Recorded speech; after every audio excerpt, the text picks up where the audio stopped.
નમસ્કાર વિદ્યાર્થી મિત્રો, હું ભાવેશ વાળા આજના વિડીયો લેક્ચરમાં દરેક વિદ્યાર્થી મિત્રોનું હાર્દિક સ્વાગત કરું છું. વિષય બાયોલોજી, ચેપ્ટર 5 સપુષ્પી વનસ્પતિઓની બાહ્યાકાર વિદ્યા. આજનો ટોપિક છે બીજ. બીજ જેને ઇંગ્લિશમાં સીડ્સ તરીકે ઓળખી શકાય. તો વિદ્યાર્થી મિત્રો, આગળના લેક્ચરમાં આપણે જરાયુ વિન્યાસ વિશે ડિટેલમાં વાત કરી હતી. તેમાં ધારાસ્પર્શી, અક્ષવર્તી, ચર્મવર્તી, મુક્ત કેન્દ્રસ્થ અને તલસ્થ દરેક જરાયુ વિન્યાસની રચના જોઈ હતી, વિથ ઉદાહરણ જોયા હતા. ત્યારબાદ ફળની વાત કરી હતી અને ફળના પ્રકારો અને કેરી અને નારિયેળનું બાહ્ય ફલાવરણ, મધ્ય ફલાવરણ અને અંત ફલાવરણની ડિસ્કસ કરી હતી. આજે વાત કરીએ બીજ. બીજ ફળમાં જ હોય, હા કે ના? એટલે કે અંડકનું જ રૂપાંતર છે બીજ. જોઈએ ડિટેલમાં શું કહેવા માંગે બીજ. ફલિત અંડકને બીજ કહે છે.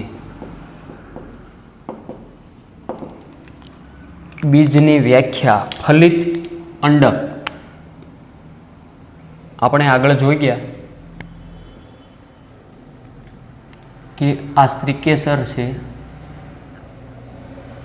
કે તેની અંદર બીજાંડ કે અંડક છે ઓલરેડી. બહારથી પરાગરજ આવશે તો તેનું ફલન થાય, તો આ ફલિત અંડક છે, બસ આને બીજ કહેવાય. ફલિત અંડકને શું કહેવાય?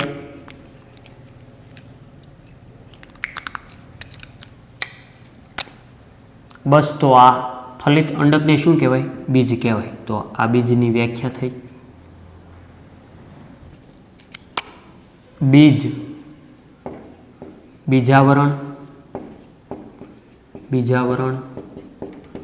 અને ભ્રૂણનું બનેલું છે.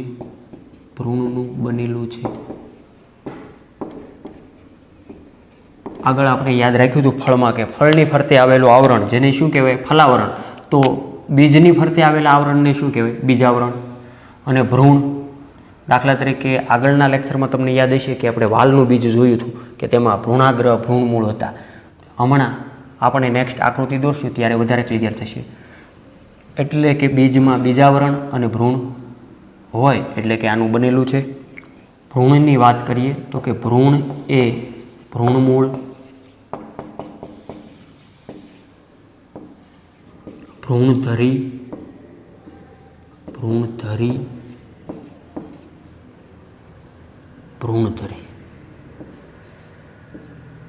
અને એક બીજપત્ર. પણ બધા જ વનસ્પતિમાં એક બીજપત્ર હોય તેવું જરૂરી નથી. દાખલા તરીકે ઘઉંમાં એક બીજપત્ર જોવા મળે કારણ કે એક દળી છે. ઘઉં અને મકાઈ બંને આવશે ને. મતલબ કે એક બીજપત્ર કે બે બીજપત્ર, જેવા કે ચણા અને વટાણા. આ તો અમસ્થા ખાલી બે એક્ઝામ્પલ આપું સાથે વટાણામાં નું બનેલ છે. શું કીધું? ભ્રૂણ શેનું બનેલું છે? ભ્રૂણ. તો કે ભ્રૂણ એક દળીનું હોય કે દ્વિદળીનું હોય તેમાં ભ્રૂણમૂળ હશે, હા કે ના? ભ્રૂણમૂળ હોય, ભ્રૂણધરી હોય અને એક બીજપત્ર. જો એક દળી હોય તો દાખલા તરીકે ઘઉં અને મકાઈ, અને દ્વિદળી હશે તો બે બીજપત્રો. એટલે આ બે ઓપ્શનમાં આવશે. કા એક દળી હોય તો એક બીજપત્ર આવે અને દ્વિદળી હોય તો બે બીજપત્રો, દાખલા તરીકે ચણા, વટાણા, મગફળી વગેરે. ભ્રૂણ એ ભ્રૂણમૂળ, ભ્રૂણધરી અને બીજપત્રનું બનેલું છે ટૂંકમાં. ઓકે, તો સૌપ્રથમ દ્વિદળી બીજની રચના જોઈએ. દ્વિદળી બીજની રચના જેના આધારે વધારે ક્લિયર થાય. દાખલા તરીકે વાલ, વટાણા, ચણા, મગફળી, તુવેર વગેરે. હવે દાખલા તરીકે તમને ખ્યાલ છે કે આ વાલનું બીજ છે, હા કે ના? અહીં હું 3Dમાં દર્શાવું. આ દાખલા તરીકે વાલનું બીજ. તો તેમાં અહીંયા છિદ્ર હશે, જેને બીજ છિદ્ર કહેવાય. શું કહેવાય? બીજ છિદ્ર. અને તેની નીચે નાભી હશે, નાભી. અને આ દાખલા તરીકે બીજને ફરતે આવેલું આવરણ બીજાવરણ. આ બહારથી દેખાવ છું. હવે આ દ્વિદળી બીજને હું અહીંયા ખોલીને અહીંયા રચના દર્શાવું કે કેવી દૃશ્યમાન થાય.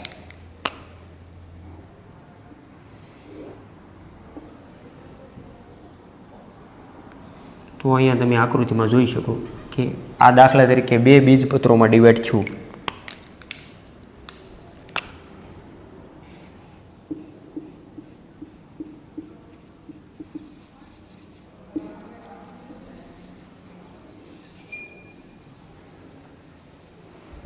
રેડી? આ ખાલી અમસ્તું સમજવા ખાતર. તો બીજપત્રો આ છે ને, 2 બીજપત્રો.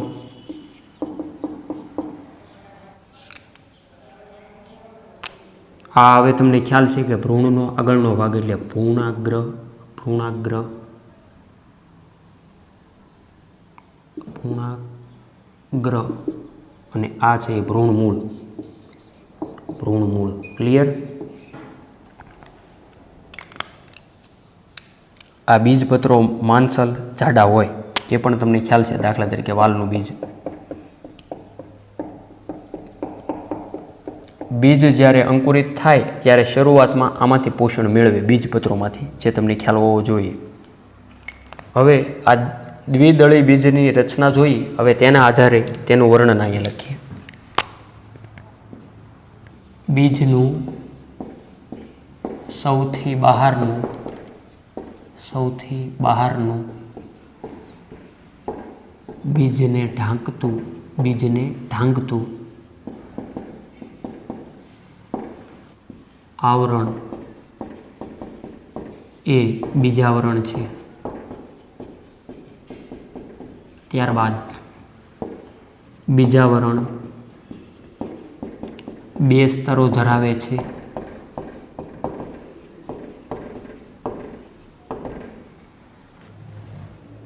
બહુ સરળ છે ને વર્ણન, કે અઘરું લાગે? ક્યાં અઘરું છે? બીજનું સૌથી બહારનું, ઓકે, એટલે કે આવરણ, બીજાવરણની વાત કરે કે બીજનું સૌથી બહારનું અને બીજને ઢાંકતું આવરણ હોય તેને શું કહેવાય? બીજાવરણ. બીજાવરણ 2 સ્તરો ધરાવે. હવે દાખલા તરીકે 2 સ્તરો એટલે બહારનું હોય તેને શું કહેવાય? બાહ્ય આવરણ. બહારનું હોય તેને શું કહેવાય? બાહ્ય બીજાવરણ. અને અંદરનું અંતઃબીજાવરણ. જો ફળની વાત હોય તો અંતઃફલાવરણ, અંતઃબીજાવરણ. ક્લિયર? તો બહારનું બાહ્ય બીજાવરણ અને અંદરનું અંતઃબીજાવરણ. બીજ કેન્દ્ર એ બીજાવરણ ઉપર છાંઠા જેવી રચના છે, જે વિકાસ પામતા બીજનું ફળ સાથેનું જોડાણ દર્શાવે છે.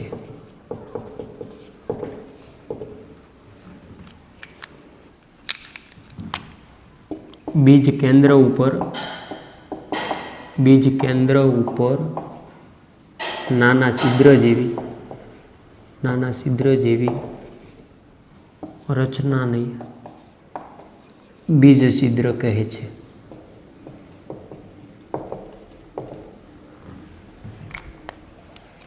તો આ સૌપ્રથમ એટલું પહેલાં સમજી લઈએ કે બીજ કેન્દ્ર એ બીજાવરણ ઉપર આવેલી છાંઠા જેવી રચના છે, જે વિકાસ પામતા બીજનું ફળ સાથેનું જોડાણ દર્શાવે. તો બીજ છિદ્રની વાત છે ને, બીજ કેન્દ્ર એટલે કે બીજ છિદ્ર. ઓકે, દાખલા તરીકે આ છે આવું છાંઠા જેવું ભાગ, જેને શું કહેવાય? બીજ કેન્દ્ર. બીજનો કેન્દ્રસ્થ ભાગ. બીજ કેન્દ્ર એ બીજાવરણ ઉપર આવેલું છાંઠા જેવી રચના છે. તમે વાલનું બીજ જોજો શાંતિથી, તો સાઈડમાં જે પાર્શ્વ બાજુ કંઈક ચોંટેલું હોય થોડુંક, આવું કંઈક તમને દૃશ્યમાન થાય, તેને ચાંઠા જેવી રચના કહેવાય એક પ્રકારની. જે વિકાસ પામતા બીજનું, એટલે કે જે હવે બીજ દાખલા તરીકે આ જમીનમાં નાખ્યું, જે પાણી શોષણ કરી અને ફૂલ છે ને અંકુરણ થાય, જે ટૂંકમાં કોંકડો નીકળે ને અહીંથી નીકળે એમ, સમજી ગયા? અહીંથી જે કાંઈ આવતું હોય પર્ણ, મૂળ ને વગેરે, આમ. એટલે કે બીજ કેન્દ્ર એ બીજાવરણ ઉપર છાંઠા જેવી રચના છે, જે વિકાસ પામતા બીજનું ફળ સાથેનું જોડાણ દર્શાવે. ત્યારબાદ બીજ કેન્દ્ર ઉપર નાના છિદ્ર જેવી રચના હોય. હવે આપણે એક્ઝેક્ટલી સાયન્ટિફિક દર્શાવી, એટલે આપણે સૌ પ્રથમ અગાઉ આ રીતના દર્શાવ્યું, હવે આપણે સાયન્ટિફિક જોઈએ. કે દાખલા તરીકે આની ઉપર આ એક રચના આપણે બ્લેક દર્શાવીએ. આ ક્યાં છે આનું સ્થાન? બીજ કેન્દ્રની ઉપર શું આવેલું છે? બીજ છિદ્ર. રેડી? બીજ કેન્દ્ર ઉપર, આ ખાસ યાદ રાખજો, વ્યાખ્યામાં તો અવારનવાર આવતી હોય. તો બીજ કેન્દ્રની નીચે કે ઉપર? તો ઉપર. બીજ કેન્દ્ર ઉપર નાના છિદ્ર જેવી રચના હોય તેને બીજ છિદ્ર કહેવાય. જે બીજ છિદ્ર મારફતે બીજ પાણી અને પોષક દ્રવ્યોનું શોષણ કરી શકે અને અંકુરિત થઈ શકે, જે તમે સમજી શકો. આગળ પણ તમારે ડિટેલમાં આવશે 12મામાં, ત્યારે વાત કરશું. બાકીનું બહુ સહેલું છે એવું આપણે મૌખિકમાં વાત કરીએ કે બે બીજાવરણ છે, ઓકે, જે ભ્રૂણ ધરાવે, માંસલ બે બીજપત્રો ધરાવે, એ તમને ખ્યાલ છે, ઓકે. તે વર્ણન લખવાની જરૂરિયાત નથી, એટલા માટે બધું લખતો નથી. આપણે આગળ વાત આપી હતી એમ કે ભ્રૂણધરી, તો આ દાખલા તરીકે ભ્રૂણધરી, આ રેડ, તો ભ્રૂણધરીના એક છેડે ભ્રૂણાગ્ર છે, જ્યારે બીજા છેડે ભ્રૂણમૂળ છે, ઓકે. એટલે અહીંથી ઉપર જે પ્રરોહતંત્રની રચના નિર્માણ થશે અને અહીંથી મૂળતંત્રની રચના નિર્માણ થાય, જે તમે સમજી શકો. ખાસ યાદ રાખવા જેવું છે, આ એરંડી જેવા કેટલાક બીજોમાં બેવડા ફલન ને પરિણામે ભ્રૂણપોષ નું નિર્માણ થાય છે,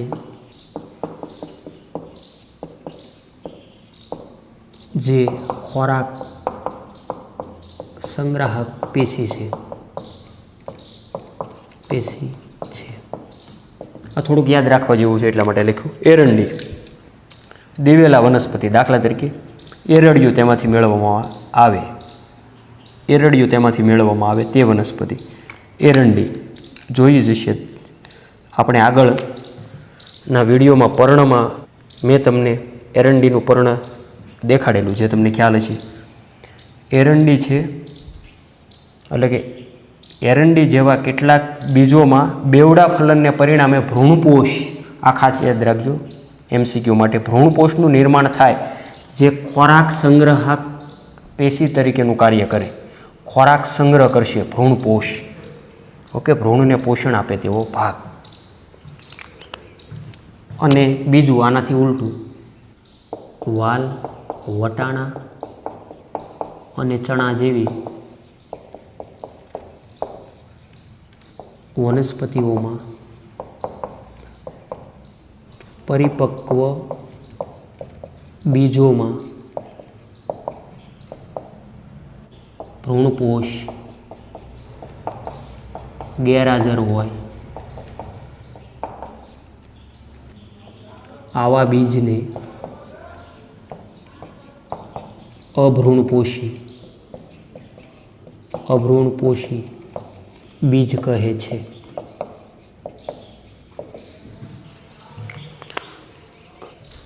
એટલે કે વાલ, વટાણા અને ચણા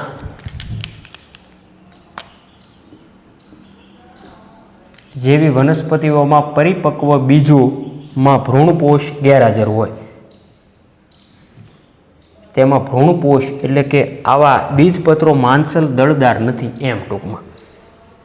શેની સાપેક્ષે? આ દાખલા તરીકે એરંડિયું છે, દાખલા તરીકે એરંડીનું બીજ છે જે તમે જોયું છે કે જેની અંદર તેલી વાળો ભાગ જે માંસલ દળદાર અને સોફ્ટ હશે, એવું અહીંયા નહીં હોય. આ સખત છે. એટલે વાલ, વટાણા અને ચણા જેવી વનસ્પતિઓમાં પરિપક્વ બીજોમાં ભ્રૂણપોષ ગેરહાજર છે. ગેરહાજર હોય તો આવા બીજને અભ્રૂણપોષી બીજ કહેવાય. હોય તો ભ્રૂણપોષી, હોય તો શા માટે હોય? તો કે ખોરાક સંગ્રહમાં. તો આ દ્વિદળી બીજની વાત થઈ. ક્લિયર? એકદમ સરળ છે. ત્યારબાદ એકદળી બીજની રચના જોઈએ. સૌપ્રથમ એટલું લખી લો પહેલાં.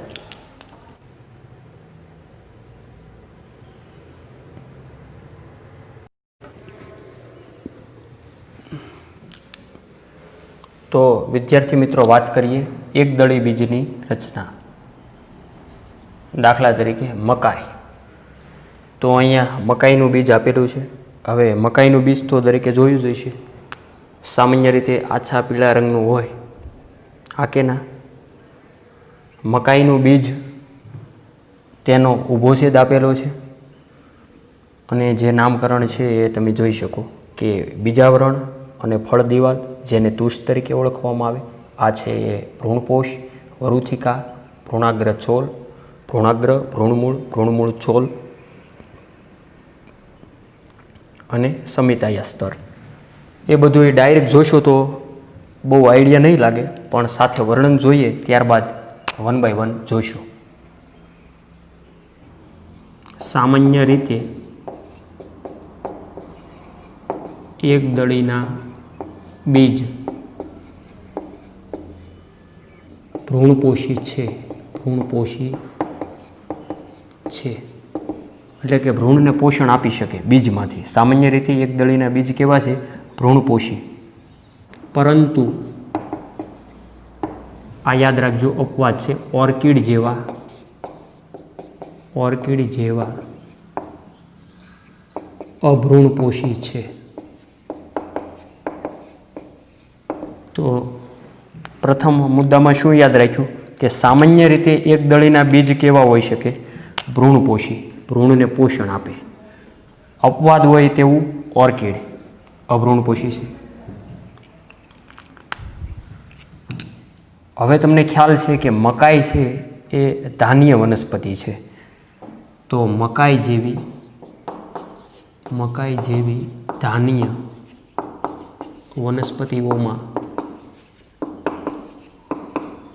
વનસ્પતિઓના બીજ,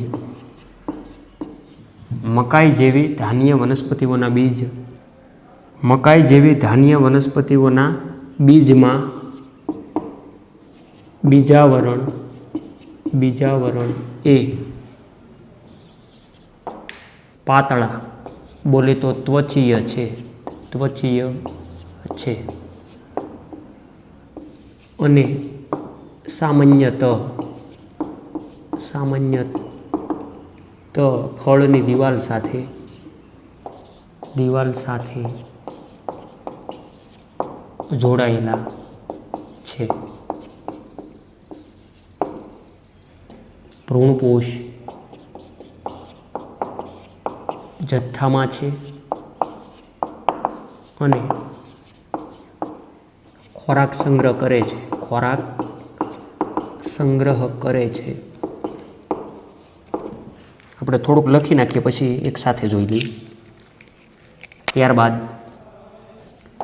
સૌથી બહારની બાજુ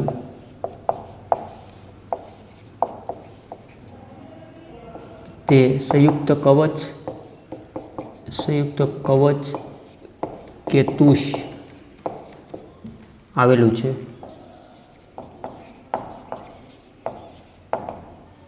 તે ફલાવરણ અને બીજાવરણના જોડાવાથી બનેલું કઠણ આવરણ છે.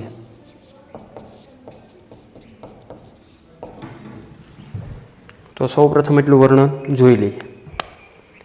સામાન્ય રીતે એકદળીના બીજ ભ્રૂણપોષી છે એ સમજી ગયા, ઓર્કિડ જેવા અભ્રૂણપોષી. ત્યારબાદ મકાઈ જેવી ધાન્ય વનસ્પતિઓના બીજમાં બીજાવરણ એ પાતળા એટલે કે ત્વચીય છે, સામાન્યતઃ ફળની દિવાલ સાથે જોડાયેલા છે, એટલે કે અહીં ફલાવરણ અને બીજાવરણને જુદા પાડી શકાતા નથી.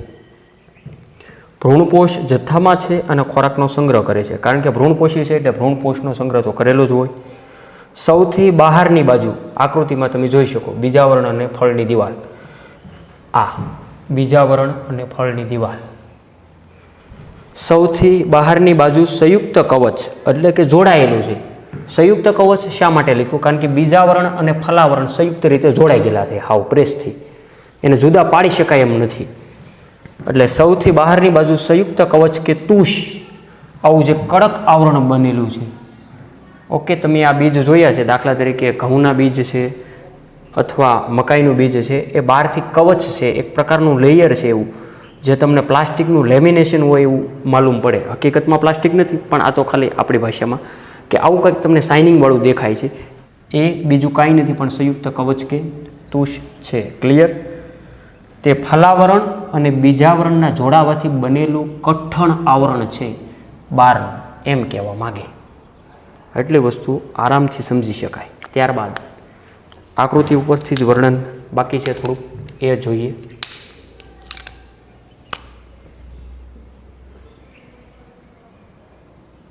આ વર્ણન હું થોડુંક અહીંથી લખું જેથી કરીને બધી વસ્તુ આવી જાય અહીંથી. ઓકે, બાકીનું વર્ણન. તુષની અંદરની બાજુએ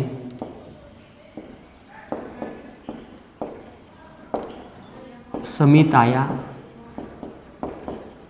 સ્તર આવેલું છે. આવેલું જ છે ને, તો આકૃતિ તમે જોઈ જ છે. તે મોટા ચોરસ કે લંબચોરસ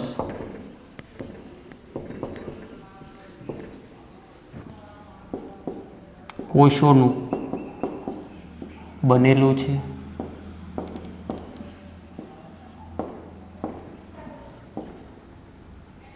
તેના કોષોમાં પ્રોટીનના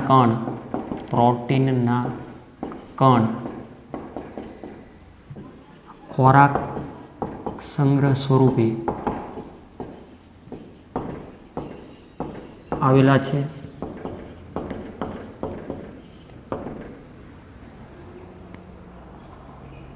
તે ભ્રૂણપોષ આવૃત કરે છે. ત્યાર પછીનો નેક્સ્ટ મુદ્દો,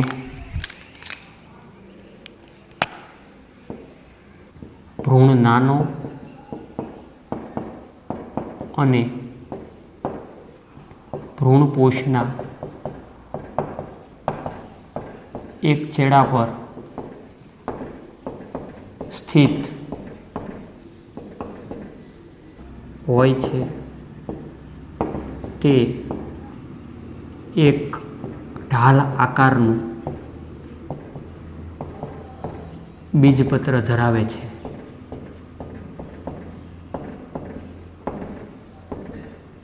જે વરુથિકા તરીકે ઓળખાય છે અને ટૂંકી ધરી સાથે ભ્રૂણાગ્ર અને ભ્રૂણમૂળ ધરાવે છે. અને છેલ્લો લાસ્ટ મુદ્દો, ભ્રૂણાગ્ર અને ભ્રૂણમૂળ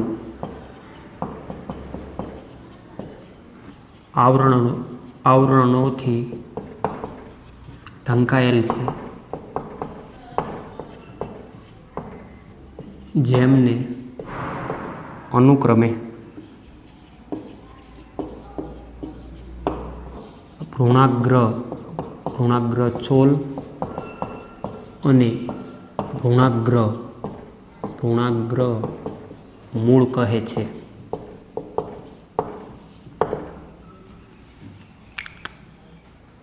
તો આકૃતિ ઉપરથી વર્ણન બધું આવી ગયું. એટલે સુધી આપણે સમજી લીધા. અહીંથી બાકીને તુષ આકૃતિ જોવો, વર્ણન અહીંયા યાદ રહે. તુષની અંદરની બાજુએ સમિતાય સ્તર આવેલું છે. તુષ કઈ છે?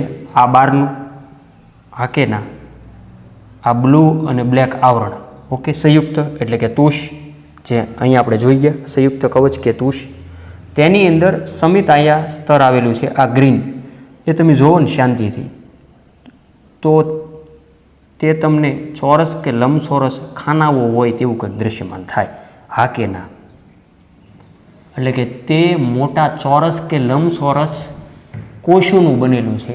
સમિતાયા સ્તરના કોષો અહીં તમે જોઈ શકો, ચોરસ કે લંબચોરસ છે. ઓકે, આ પણ યાદ રાખવાનું. એટલે કે તેના કોષોમાં પ્રોટીનના કણ ખોરાક સંગ્રહ સ્વરૂપે આવેલા હોય. હવે દાખલા તરીકે આ સમિતાયા કણના કોષો ચોરસ કે લંબચોરસ છે, તેમાં પ્રોટીનનો સંગ્રહ થયેલો હોય એમ. ચાલો, રેડી? અહીંયા હું રેડ ડોટ દર્શાવું છે તમારા પ્રોટીનના કણ સમજવા.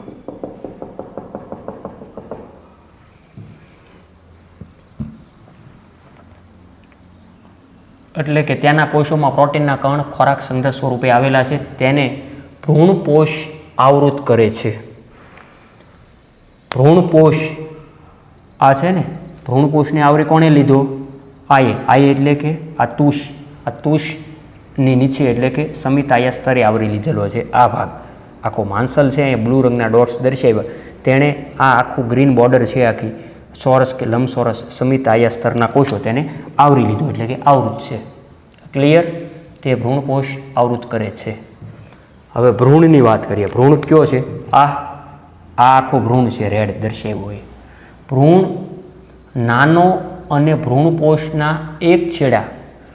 હવે ભ્રૂણપોષનો એક છેડો, આ દાખલા તરીકે આ એક છેડો ને આ બીજો છેડો. ભ્રૂણ નાનો છે, નાનો અને ભ્રૂણપોષના એક છેડા પર સ્થિત હોય તે એક ઢાલ આકારનું બીજપત્ર ધરાવે. ઢાલ આકારનું એટલે મજબૂત બીજપત્ર ધરાવે, જેને વરુથિકા તરીકે ઓળખવામાં આવે છે. આ વ્યાખ્યા યાદ રાખજો, ઇમ્પોર્ટન્ટ. વરુથિકા. આ દાખલા તરીકે આ ભાગ ઢાલ આકારનો હશે, સખત, જે તેનું રક્ષણ કરે. એટલે ભ્રૂણ નાનો અને ભ્રૂણપોષના એક છેડા પર સ્થિત હોય તે એક ઢાલ આકારનું બીજપત્ર ધરાવે, જે વરુથિકા તરીકે ઓળખાય. અને ટૂંકી ધરી સાથે ભ્રૂણાગ્ર અને ભ્રૂણમૂળ ધરાવે. ભ્રૂણાગ્ર આર્યુ અને ભ્રૂણમૂળ આર્યુ. ભ્રૂણાગ્ર જે પ્રરોહતંત્રની રચના કરે, ભ્રૂણમૂળ એ મૂળતંત્રની રચના કરે. એ તમને ખ્યાલ પડે છે? હા કે ના? તો કે સાહેબ આની ઉપર ભ્રૂણાગ્રની ઉપર ભ્રૂણાગ્ર છોલ શા માટે આપ્યું અને ભ્રૂણમૂળની નીચે ભ્રૂણમૂળ છોલ શા માટે આપ્યું? તો ભ્રૂણાગ્રનું રક્ષણ કરે ભ્રૂણાગ્ર છોલ અને ભ્રૂણમૂળનું રક્ષણ કરે ભ્રૂણમૂળ છોલ. જેવું નામ તેવું એનું રક્ષણનું. બસ વાહે છોલ લગાડી દેવાનું છે. જોઈએ, ભ્રૂણાગ્ર અને ભ્રૂણમૂળ આવરણોથી ઢંકાયેલ છે, જેમને અનુક્રમે ભ્રૂણાગ્ર છોલ, અનુક્રમે એટલે કે ભ્રૂણાગ્રની ફરતે આવેલું આવરણને શું કહેવાય? ભ્રૂણાગ્ર છોલ. એવી જ રીતના ભ્રૂણમૂળની ફરતે આવેલું આવરણને શું કહેવાય? ભ્રૂણમૂળ છોલ. ક્લિયર? અહીંયા યાદ રહી જાય. તો આ એકદળી બીજની રચના જોઈ. હવે તમે વ્યાખ્યા સાથે પણ સરખાવી શકો કે ભ્રૂણ એ તો આપણે જોયું ને અગાઉ કે ફલિત અંડકને બીજ કહેવાય. બીજાવરણ અને ભ્રૂણનું બનેલું છે. હવે ભ્રૂણમૂળ, ભ્રૂણધરી અને બીજપત્ર, એટલે કે અહીંયા આપણે મકાઈની વાત કરીએ એટલે એક બીજપત્ર ધરાવે અને દ્વિદળી હોય તો બે બીજપત્રોના બનેલા હોય. તો બીજની રચનાની વાત કરી, એકદળી અને દ્વિદળી. ક્લિયર? તો વિદ્યાર્થી મિત્રો, આજનો વિડીયો લેક્ચર એટલે સુધી રાખીએ.